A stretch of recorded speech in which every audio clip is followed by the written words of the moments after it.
మా నాన్న ఒక పాల వ్యాపారం చేసుకునే వ్యక్తి. ఆయనకి మనుషులంటే ఎంత ఇష్టమో బర్రెలంటే కూడా అంతే ఇష్టం.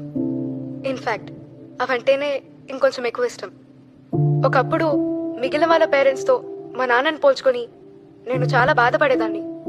బట్ లేటర్ ఐ రియలైజ్ మనం చేస్తున్న పని ముఖ్యం కాదు, ఆ పనిని ఎంత నిజాయితీగా చేస్తున్నామనేది ముఖ్యమని. That is the first quality I learn from him. మా నాన్న సోకాల్ సొసైటీ ఫ్యాషన్ స్టాండర్డ్స్తో ఫిట్ అవ్వకపోవచ్చు. But what's wrong in that? Hiding the truth prevents us from celebrating our uniqueness and learning from experiences. మనందరం తప్పులు చేస్తాం, కానీ వాటి నుండి నేర్చుకొని ఇంకా ఎంత బెటర్ పర్సన్ అవుతాం అనేది ముఖ్యం. ఒకప్పుడు మా నాన్న దగ్గర నుండి వచ్చే పేడవాసన అంటే నాకెంతో అసహ్యం వేసేది. But why should I be ashamed of it? అది నా తండ్రి కష్టం వాసన.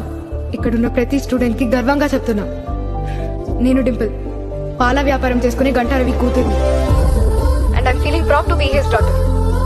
నన్ను సపోర్ట్ చేసిన ప్రతి ఒక్కరికి థ్యాంక్ యూ సో మచ్. చివరిగా ఒక్క మాట, లీడర్షిప్ అంటే ప్రపంచాన్ని గెలవడం కాదు, ముందు మనల్ని మనం గెలవడం.